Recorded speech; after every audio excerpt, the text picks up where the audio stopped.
Alright guys, so this is Radium Classic Leather. The promised tutorial is starting now. So I've decided that I'm gonna do either 45-minute blocks or a topic that we're on and complete that, whichever one comes first, because this is gonna take a little bit, because remember we're going from scratch, absolute scratch, to creating a product. I'm editing it out, don't worry. I'm gonna be cutting out bulk of it. But I have to make sure that I get the message across that I'm the whole point of that why I'm doing this, to help you guys go from zero experience to being able to put something together and giving you some tips along the way. So, yeah, there's nothing else to say. Let's jump right into it, and I hope that you'll join me, in this journey. It's gonna be fun, I promise. But yeah, let's do this. We spoke in the intro video. If you haven't watched that, go back and watch it, because that'll explain what all this is about and what's about to come. So yeah, we're gonna jump as straight into it as possible. So as I go along, I'm gonna highlight everything that I said I would highlight in an effort to help you understand how to get your Leathercraft skills up to mark, to a point where I can leave you and you can go ahead and make stuff, but you're definitely not going to stop here. You're going to go on and look at more videos, more people, and learn from different styles and different art forms, and just keep going. Trust me. We have our Popeye candy sticks here. You need that for when you're stitching. And we have exactly what we want to create. Now, I told you in the intro that I do have 4 artisans from which I work. That's Miko Miyuki, Henry Lufay, Cole, and Apollo. I told you we're gonna make a Miko Miyuki piece, and while I did already choose the piece that I wanted to make, I realized that it's a bit too advanced to start with at this level, and also help you get. And this is not to say that, remember, I'm catering for anyone who's from an absolute beginner. So if you are past this point in terms of skill, then don't, you can ignore it, or listen to my beautiful voice. Up to you. Anyway, so I showed you this piece that I made from her last week. Now, this was just a sample piece. I test my pieces every time I make one. I test it to see how it's doing out in the wild, how it's holding up. I've gone into the seawater with them to see if they hold up. Sometimes by accident, initially by accident, but I learned that's a good benchmark. And I learn the areas that need to be addressed, the areas that need to be, that are good, and I get feedback from what people like and what people didn't like about it, and that kind of thing. And then, that's how I refine my product. So since we're going to go with a different piece, I'm going to demonstrate what I was initially going to make, right? So now I usually do a design mock-up on my iPad, so I can have a laid down sketch of what exactly we are going to be working on. This was the original piece, right? Let me just get rid of these layers. This was the original piece. This is called the hiraite. Now, the hiraite it means open in Japanese, sorry. And this was supposed to be a wallet that when you open it, it presents to you all of your contents in a very open and very free way. And I was wrestling with the name between open and free.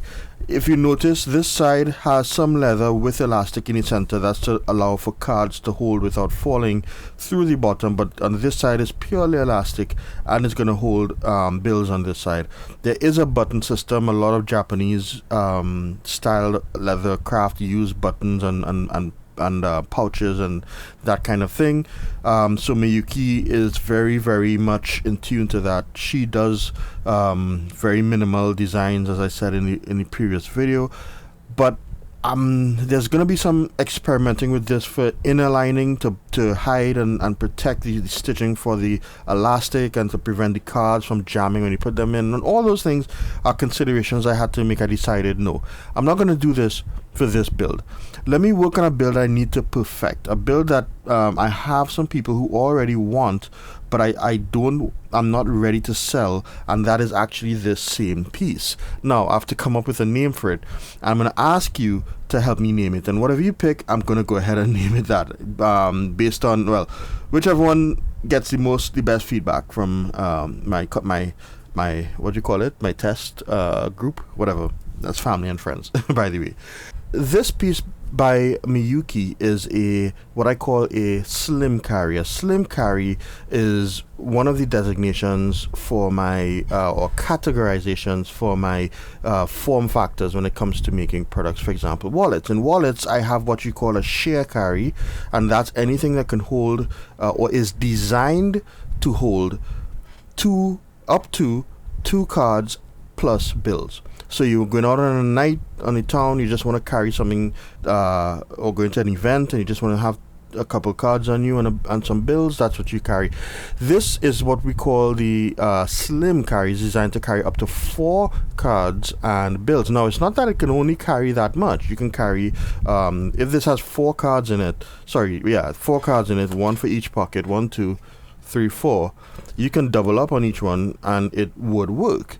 The thing is, when I design it, when I conceive it, it's supposed to be rated for this, but you can go ahead and use it how you wish. Then I have full carries that would be like your full-on bifolds, or maybe a trifold or a long wallet or anything to that effect. And if you want an example of a share carry sample that I was working on, this is one. Basically, it's leather that's finished on both sides, the flesh and the grain side, and you can use either one you want, however you wish to use it. If you finish with a nice top coat, it looks beautiful, right? And this is not about the leather in particular in this video, but this is where you would put 2, for example, cards that it was designed for, and the cards are designed to go on this side because the lip was designed a little higher up on this side to protect your cards from falling out. And of course, you can just tuck some bills and you'll have to fold them. So this is what you would consider a bill fold. By the way, don't get caught up in the nomenclature too much. And you're ready to go on the town, right? This will last years if you take care of this, and I'll show you when you buy it from me. For example, I'll show you how to take care of it and what products to get in order to keep it conditioned, cleaned, and always ready to go. So I just have a couple pieces on me as well. I wanted to show you at least one from Henry Lufay. This one was from Henry Lufay. This was a piece I made for my brother, and I ended up making 5 and giving them away. Now, this one was never given away or sold because this one was kind of a sample. You could see from the stitching that it doesn't really go too well up here, and I was in the midst of perfecting it at this point. Now, people have offered to buy this one from me, but I wouldn't sell it. That's just my thing. It's up to you how you wish to. It's nothing wrong with selling it if you want to, and everyone knows what they're getting, you know. And don't ask me the name, I can't remember it. I have it all written down. This is one from Apollo. As I said, he does a lot of kind of sartorial life type of things where you look at luxury and using exotics. We have some lizard inlay inside of this. So this is lizard skin on the inside here and a rivet, right? This was just also a toy that I messed around with, and it turned out to be quite popular, and it holds bills in the front here so we can transfer. So this is also share carry. We'll just transfer the bills from the other wallet and put them in here, and that's it. Cards, everything will go in the back here. And this is one single piece that just wraps over itself, and you stitch it right here, and that's it.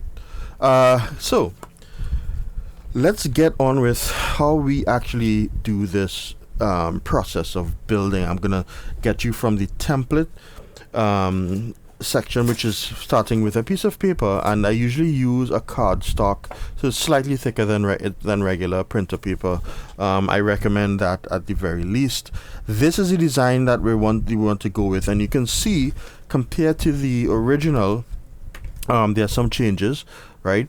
And the major changes are the curved the curved pockets, and some inlay or exotic inlay. We're putting here some lizard skin we're going to put in here, and of course a bit of curvature here as well. The reason for this is because I want to maximize what you can pick up from this one build, while keeping it relatively simple. I do not want to go into something too complex, and as we make mistakes and go along, and as I promised, I will try to make a couple deliberate mistakes, and so I can demonstrate to you how we recover.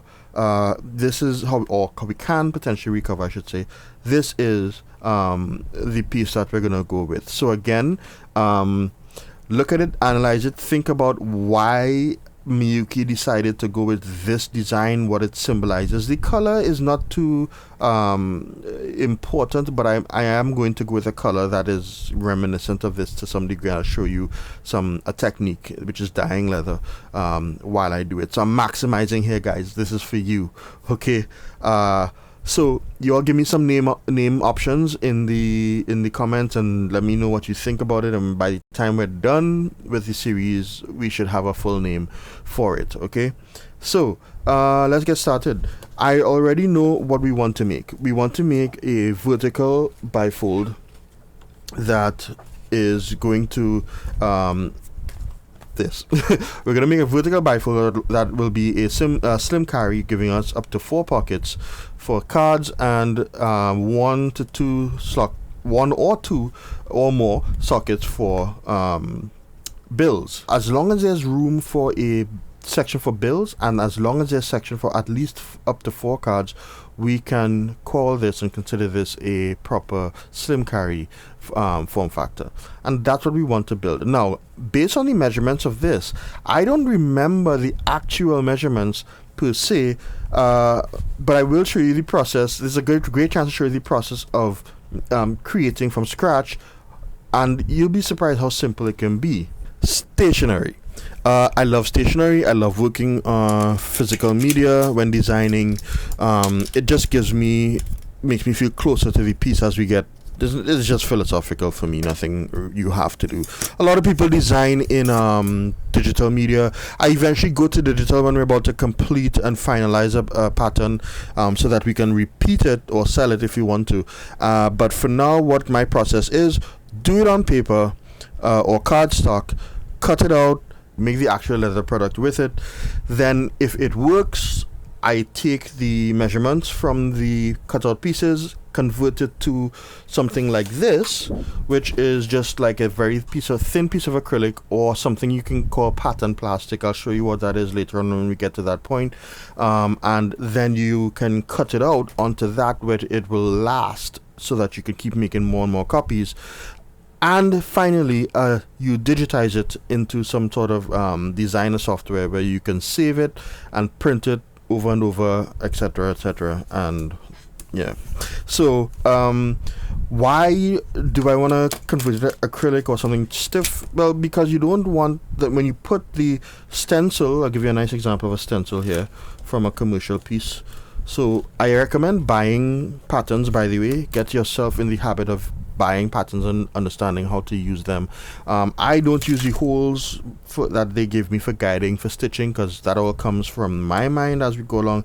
But you go ahead and try it out, and they're usually quite inexpensive. You can either order a pattern that's digital and then you print it out, and there's normally a little square that they would put, and we would do that too, on the pattern that is exactly a certain measurement. Like it could be 1 inch by 1 inch, or 10 millimeters by 10 millimeters, so that when you print it at 100% and it comes out, you can measure it on the paper, and if it measures at exactly 10 millimeters or 1 inch or whatever size the square says, it means that the actual template is the correct size to cut out and use, right?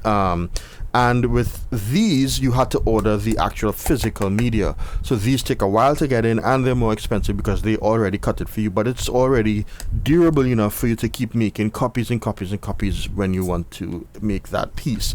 I like to keep my patterns in a case, and cases, and allows me to store separately in different bags and whatnot, and ones that I create on different pieces of plastic, so that, you know, just organization, giving you some ideas going along here.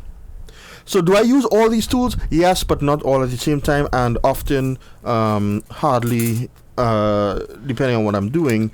When it comes to the design phase and conceptualizing phase, I use more tools. When it comes to actually putting together a piece that we've mostly conceived, I tend to be more straightforward with what we do.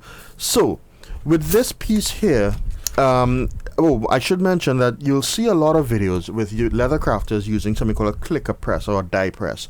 They get their pattern piece that is made out of metal, and it's actually a metal die that is hollow in the center here. So all this is empty, and it's just like the outline, and they put it on the leather, and they bring this big machine and they clamp it down, and it cuts out the leather, and that gives you a very, very, very, probably the fastest way to cut out a leather template. Nothing's wrong with that. Nothing is wrong with that, but those machines are hugely expensive. Also, you can use a laser cutter, which I do have, but I don't use laser cutters to cut out my patterns either. More than one reason. One, I like to work with my hands, and two, when you do cut with something like a laser cutter, you actually burnish the edge, and you may not want to do that for that particular edge. You want to do that manually, possibly later on. So yeah, there are things to consider. But I should clarify too that in this video we're going to get as far, hopefully, as coming up with a design that we are ready to cut out on paper, and we can then save the rest for another video so it doesn't become too long. So here's where we're going to go with, we're ready to start, I should say. I hope my setup works. I made this up last minute. I'm using an older phone, so the camera's not all that, but you guys could probably see what's going on. It's overheating every minute, but we'll see. So I want to make square. I want to make this, but what I'm gonna do is dissect the parts. So we're gonna have to make the front pockets, and then we have to make the inner pockets, because they're gonna be two different shapes. So you'll understand what I mean in a sec. We're gonna make the inner piece here, right, the inner slot, and we're gonna make the outside piece. So now we have to figure out how many of each we need. Now if we are making this wallet, which is essentially the one we're gonna make, we don't have to make every single piece, because some could be duplicated. So for example, this inner pocket, this could be one drawing, one piece we make and cut it out, and then we just use it twice when we're cutting out the leather, right? The back piece here, the main piece, this is going to be one piece that we make. The outer pocket is going to be one, and then the inner pocket, which would be what we call a T pocket, would be on the second one we make. Now we don't have to make two, but we have to remember that if we are making one set, what we want to do is invert it or turn it upside down when we are cutting it out, because it has to mirror the other side. Okay, so don't make four cutouts of the same piece just thinking you're gonna multiply it. The lighting here is not so good. I'm sorry guys, I have to work on that. And as I was saying, I mentioned I'll speak about lighting. The best lighting I have found is to have light coming from both sides.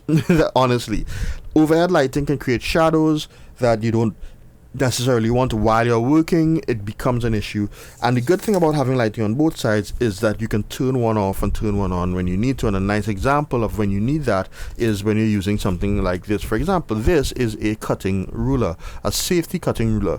Why it looks like an ordinary ruler, but there's a rubber piece underneath here to prevent it from sliding around usually. And even though it's flat as a regular ruler, what happens is you flip this out and you get this nice protective thing here. So when you're cutting, if your knife slips up from the edge, it doesn't cut you. What you can also use is something like this. This is cutting. Let's call this anti-cut gloves. Right, I have the entire glove, I have the fingertip ones. Just do a search on Amazon for these, and make sure they're rated well, because some people just make them this color and expect you to be fooled into buying it, thinking it will save you, and you end up cutting your finger. And yes, I've gotten some nasty cuts. We won't talk about the knives and stuff and whatnot until we get there, but for now we're just going to talk about building this thing. So let's talk about the first piece. First piece is the back piece that we want to create. I can build a rectangle, that's fine, but what are the dimensions? So I know that I want to put a card in here, so it has to be at least the size of a card, right? I'm sorry about the disorganization. I promise I will streamline this and edit it as well as I can. But I'm not accustomed to teaching it while I work on it and filming it and all of that, right? I have to keep my eye on so many things here. So I want to know that a card can fit here, and then of course a second card can fit here. So my first error in this was I made this too short for how I designed the card pocket. So now I can get a card to go all the way in here and come in right under the stitching, but that's way too close to the top for me, and I'm not too thrilled about that. And if you remember in the drawing, you would see that we have a curve coming down, and we don't want that curve to become something that is limiting. In other words, let's put the card right on the piece if we're gonna be doing this. All right, so this is the conception period. This is where I'm doing this. I'm not leaving this out because this is the part that I want you to experience with me. So if I put a card in here, right, it has to be that one is going to go in front, then one is going to go behind. So we're going to have a layer of the cards, and then the one that goes behind can't protrude past the area at the top here, including the curves. So I have to make this tall enough to accommodate the cards, and wide enough as well to accommodate the cards. But you have to remember something. This piece in the center here has to be wide enough to allow me to retrieve bills easily without having to fight up with getting bills in there. So if it's too short, right, and this has happened before, bills will get jammed when you're trying to do this, and if a wallet is not easy to use, it's not going to be used. So those are the considerations that we're making here. Okay, there are people who have equations for how big a card slot has to be in order to support a card, and I used to use them as well. But eventually I realized nothing beats a hands-on experience, but nothing is wrong with getting those equations and formulae and whatever as well. That actually is a good way to start when you're starting off, to give you an idea. This particular pencil is a mechanical pencil, Japanese brand called Kurut Toga. Uni, I think, is the brand, and basically it doesn't get it rotates the point as you write so that it always maintains a certain shape of the yeah, I'm just helping you out with stationery here. Okay, so let's measure this actual wallet. I work in the metric system mostly, so I know that this wallet is actually, sorry, I have it upside down. I know that this wallet is actually from the bottom piece here, right, from the bottom piece here to the top. I'm gonna take it all the way to 100 centimeters. I believe that at 100 centimeters, it's gonna give me enough clearance for the curve, and that means I'm gonna make the curve a little shallow up here so that it doesn't cut too much into the card area. So I'm going at 100, and don't worry about the fact that here and here are where the curves are gonna be.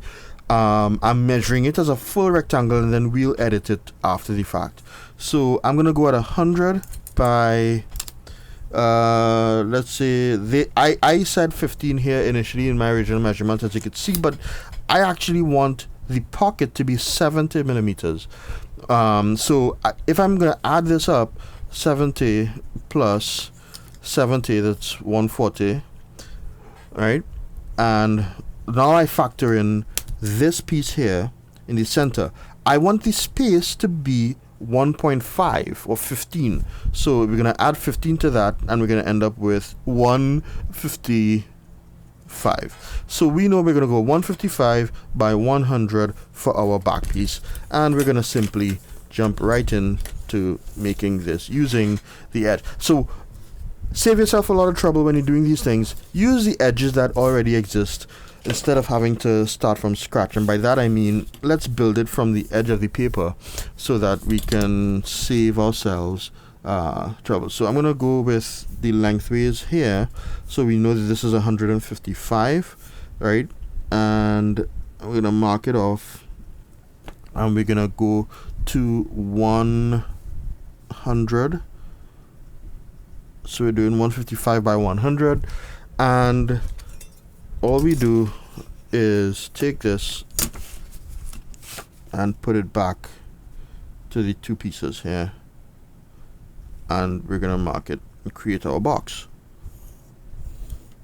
Doesn't matter if it's like not exactly perfect. The reason being, if I cut some of these things like a little, like the angles are just a little higher than they should be or lower, as long as the basic outline of it works and it fits and we test it and it works, once we digitize, we know for sure it's going to be exact, and we don't have to worry about those manual mistakes happening. So I'm going to put some markings on the inside, right, just for the sake of it. So this is 100 and this is 155, right? And this is just going to help me later on. Now, I don't need to say exactly what this is, but for the sake of the video, I will put the outer piece, right? While I'm doing some designs, I might just initial it MM for Miko Miyuki, and I will also probably put the name of the product, but we don't have a name yet, right? So I'll know if I'm working on a couple things. You know, this helps me organize when I come back to it. So we have the outer piece, and it should be bigger than this already. Yeah. So I think we're pretty safe with respect to the I still believe, however, it's going to be kind of close. I think it's going to be kind of close if we put the card in the top. Okay, so as promised, this is all live. I think it's going to be close. I don't think 100 is going to be enough. So I want to tack on possibly, let's see how much it would be if I tacked on, you know what? Let's do something radical here. I'm being very conservative because I'm accustomed to working like this, but I have to remember you all are here with me. So here's what we're going to do. We're going to add a whole 10, hold on, 100.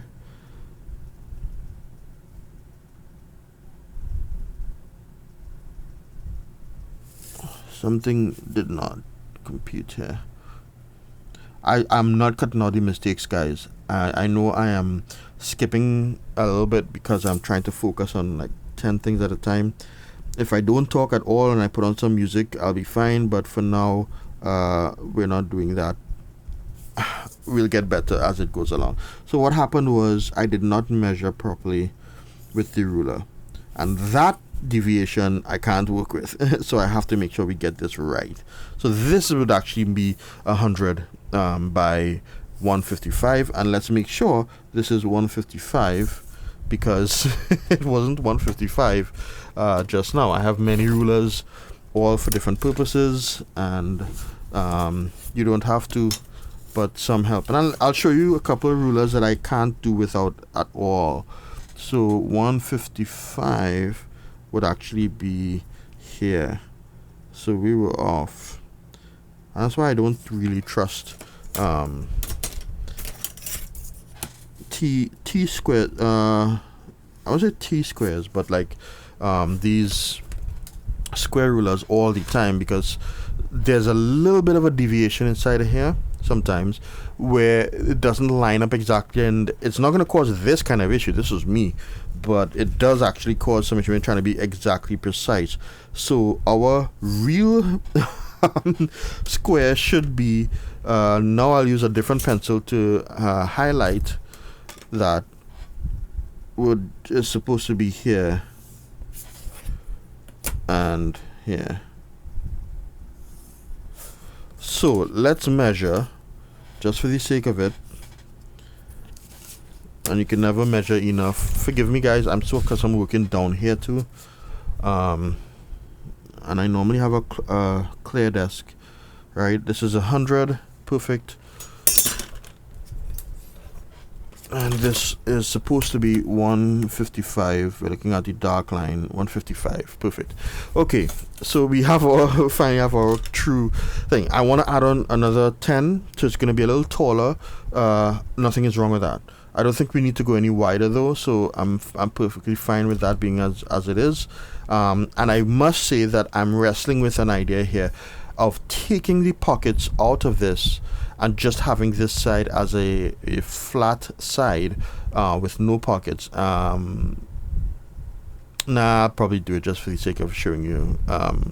You know, yeah, let's do it. Let's go full on, full thing, whatever you call it. Right, and for measurements, let me use this ruler, small ruler and pencil. So we're gonna add a one. So this is now 110. Right, so I can put a 110 here. Let me mark it off, and I could see that this is parallel, so I know this is the right measurement. And yeah, get my eraser and remove this line.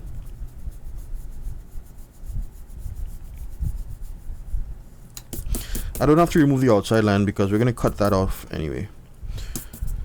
So this is more, yeah, this is more like it. One thing, yes, the rulers. So the rulers I can't do without. While I hate them, I do need them, but there are other kinds and versions that I like. I have some plastic ones, the smaller ones that are really nice to use. My cutting ruler that I already mentioned. Now I use this primarily to cut leather. I use this one when I'm cutting paper, and this is primarily because it's transparent. These markings have a big effect when I'm into heavy designing, and it's similar to this, and this is probably one of the most invaluable rulers I have. This is called a center rule. I got this one from Tandy, but you can get them anywhere. And how this works, it's a very nice ruler.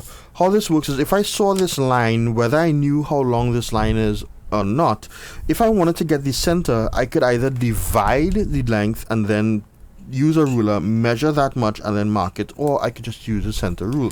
How this works is you place it right down next to it, and you look at your point of interest is this 0 mark here. So what you do is you look at the amount of distance that's coming out from that side and the distance coming out from this side. So from this side, this is in inches here. We have 1, 2, 3 inches. We have 1, 2, 3 inches. We want to make sure they get as close together. So now we have 1, 2, 3 inches, 1, 2, 3 inches. It's the same distance from the 3rd inch to the end, and the same distance from the 3rd inch to the end, so that with this I can confidently enough say here would be the center of the this line. So if we just wanted to measure it, we know that this is 155. So if we're going to do some math and I say echo, what is 155 over 2? 155 divided by 2 is 77.5. Right. So my math is echo. 77.5 is supposed to be the distance. We have 75, 76, 77. Let's go 77.5 on this side.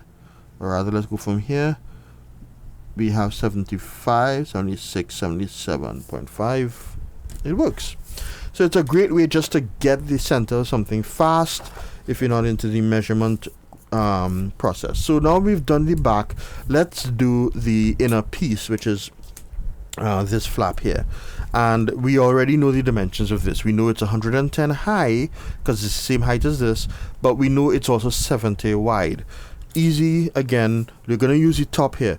Typically, I try not to just use a adjacent line, because when I like to cut pieces out independently. So for the sake of that, we're just gonna use the top here that was already a straight line, and we're gonna measure 70. Actually, it's easier to do that 110. Let's see why.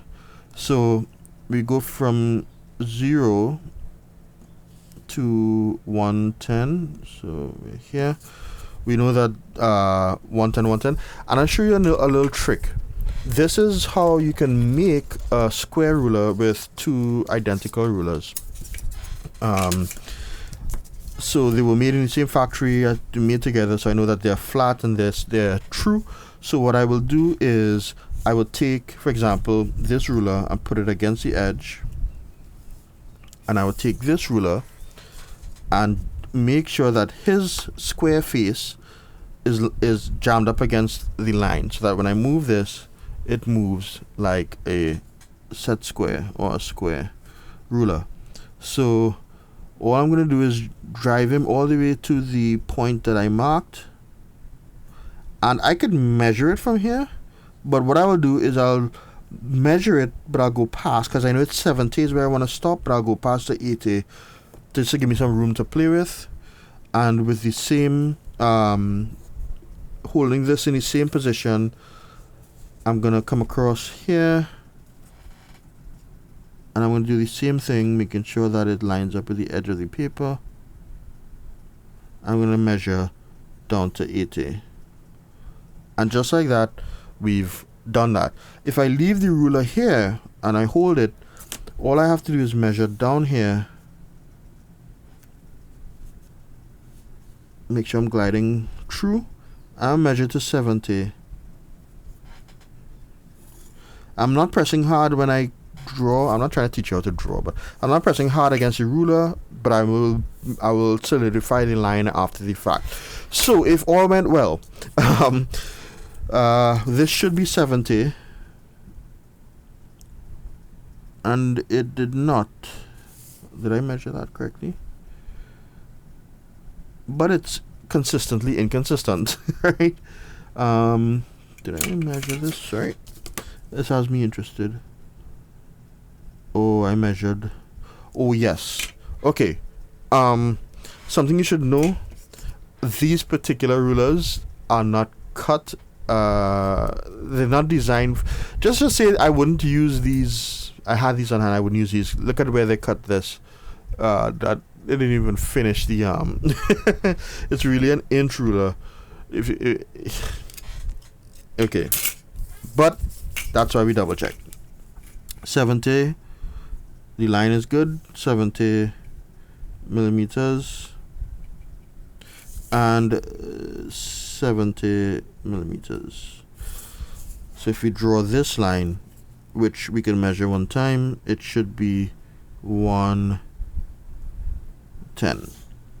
And that's our line, the outside line. So to secure this line, I'm going to use the darker pencil. This is a carpenter's pencil, but I love it. And I'm a stationery freak, so this is a self-sharpening one. Has a little sharpener thing at the top there. It's pretty cool. So I'm gonna cut here. Thank you for watching. I hope you're along with me on this ride, and let's continue. Don't forget, give me a name for this product, and I'll see you in the next video. I'm out for now.